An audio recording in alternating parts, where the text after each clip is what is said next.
of Medina. This is where Rasulullah, this is where he treaded the earth. So you are walking in Medina in his footsteps. Now let me just finish, subhanallah ta'ala, by giving two examples. I was asking Habib Al-Qadir al-Junaid, the Imam of the Masjid, Friday Masjid, Jum'ah Masjid in Dar es Salaam, a man, subhanallah, was not given the attention he deserved. Habib Ahmad had a lot of praise for him, but Habib Al-Qadir al-Junaid, I rang him up when I was going for the first time to visit the qabr of Al-Habib Ahmad in Mecca. And I said, Habib, what is the etiquette of visiting the qabr, the adab of visiting the qabr of Habib Ahmad Al-Haddad? He said, where are you? I said, I'm in Mecca. He said, don't go to the qabr, go to Medina first. He said, go to the qabr of Rasulullah. صلى على محمد صلى الله عليه وسلم. Stand in front of the qabr of Rasulullah. Ask him permission to visit the qabr of Ahmad Mash-hur. Ahmad Mash-hur had a deep relation to Rasulullah. صلى الله عليه وسلم. One day, it is related by the daughter of the one who was related. That Habib Ahmad was sitting in the mosque in Mombasa. Please, for those who understand the heights of this, do not misunderstand. This is tasawwuf, and tasawwuf is nothing else but following in action and the example, following the example of Rasulullah. This is the meaning of tasawwuf, nothing else. So let's not make it, blow it out of proportion and make something out of it which is not existing. And people saying, look, you can't say greetings and blessings of the Prophet and forgetting Allah subhanahu wa ta'ala. And you just remind them this, you can't do greetings and blessings of the Prophet sallallahu alaihi wasallam without saying Allahumma salli ala Sayyidina Muhammad. Whoever wants to say it, if you don't want to say it, ala Muhammad. So it's creating misunderstanding. So Habib Ahmad was in the mosque with two of his contemporaries, two of his great friends. And inspiration came to him. And he asked him, do you want to go to Medina? Do you want to visit the Prophet's mosque? Masjid? The Masjid al-Nabawi? He said, indeed. And he said, close your eyes. They closed their eyes. And in seconds he said, open your eyes. When they opened their eyes, they were in the midst of the masjid. And they relate. They say, Habib Ahmad stood up, crossed all the barriers to the qabr of Rasulullah, went down to the qabr. And whatever he did there, they didn't know. And he came back. And brought them back to the masjid in Mombasa within seconds. There was a Bedouin who went to Habib Ahmad and went to Gaydun, and he was called Ahmad bin Mash-hur because he was, as a child, he was already so knowledgeable. When shepherds lost their flock, they went to Ahmad Mash-hur. Ahmad Mash-hur, where is my flock? They said, okay, go this way and that way, and then you'll find your flock there.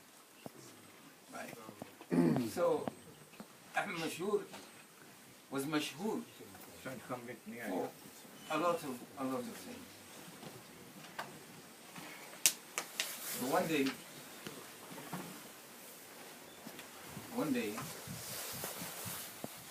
I I came to him in his presence, and he was deep in his remembrance. He was corresponding, and he says in Miftah al-Jannah, if you really put your concentration on Allah subhanahu wa ta'ala, you will be able to communicate with the Malaika, which made scholars and his contemporaries call him one of the Ramuna, those who are so close to Allah, those الذين يمشون على الأرض حولا, those who walk on the earth with humility. And if you looked at him, subhanahu wa ta'ala, from his childhood, he was so beautiful. He was one of those who find beauty, perhaps part of the beauty of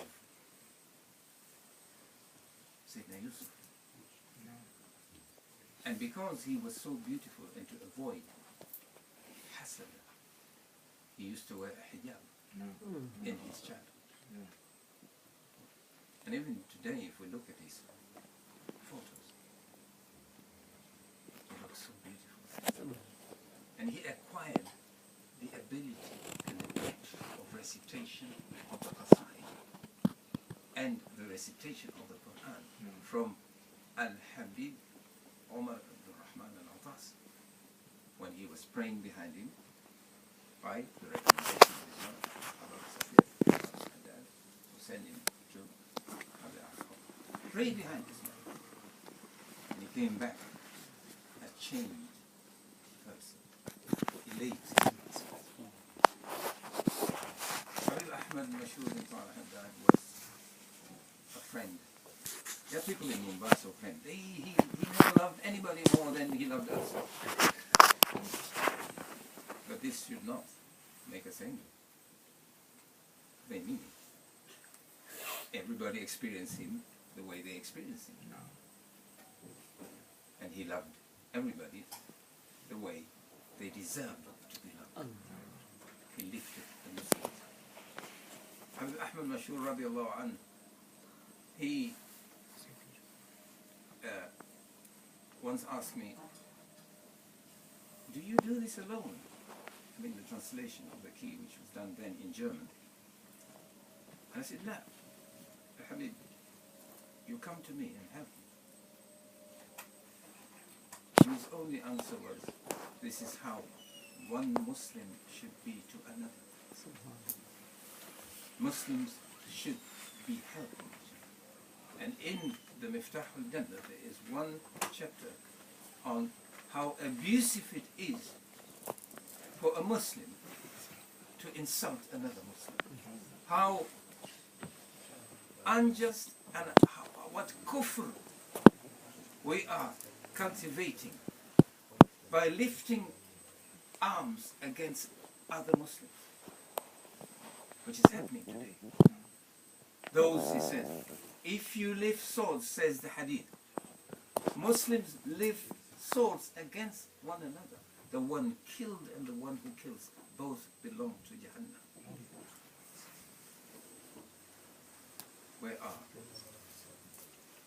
Where is the knowledge of the hadith?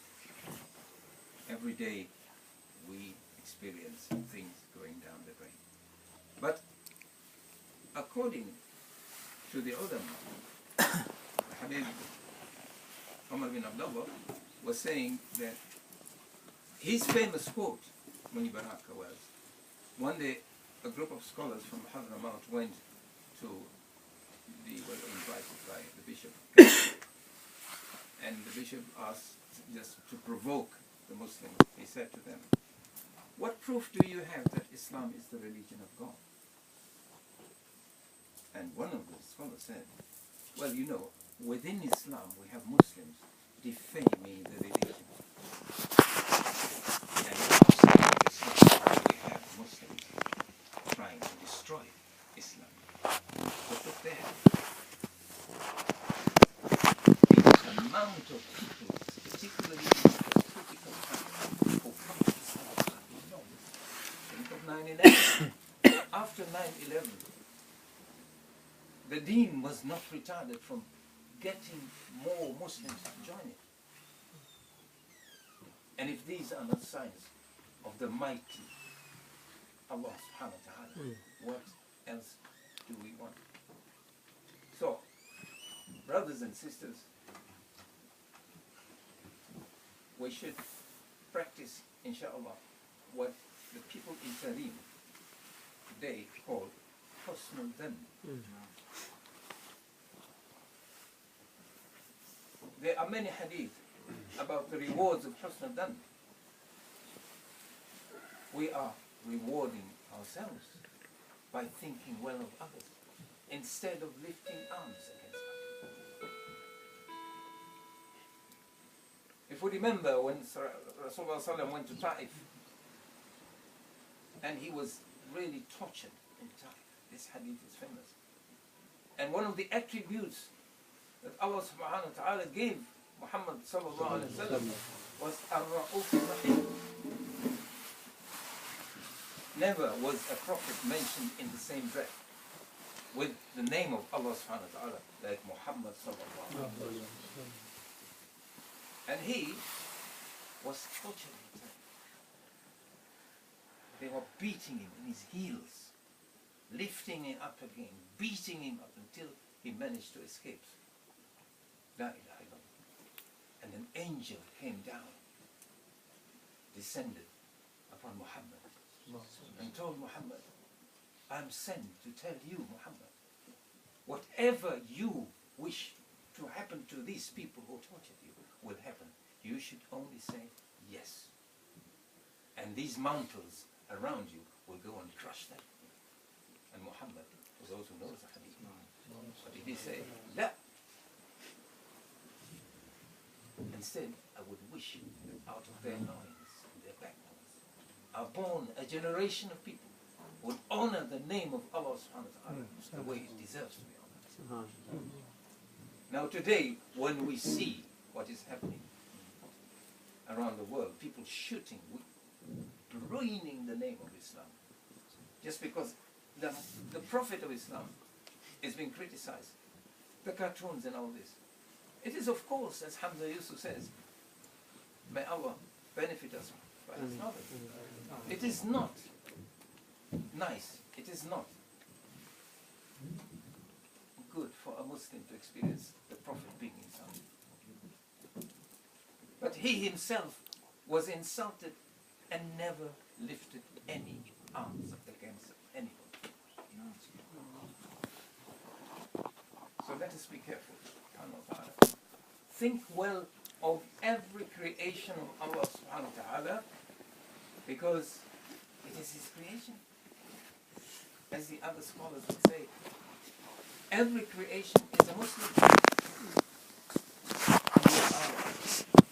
If we take the ayah that we have been created for nothing else, we and the jinn, for nothing else but to worship Allah subhanahu wa ta'ala. And amongst the aspects and the components of worship is to respect the Muslims, to respect the non-Muslims, to respect the creation of Allah subhanahu wa ta'ala in general. So let us, inshallah, as we gather here, let us inspire to do a lot of salat al-Nabi and istighfar in this month. And amongst the best istighfar, for those who have the recording machines here, let me record it, okay, is an istighfar which was given to Al-Habib Ahmad ibn Muhammad bin Sumay by the Bedouins. The Bedouins. He used to meet them. And they were talking Allah how to send. And people went to him and said, Habib Ahmad, we are old people. We have missed doing so much istighfar in our lives. What is there left for us? And he told them, there's one istighfar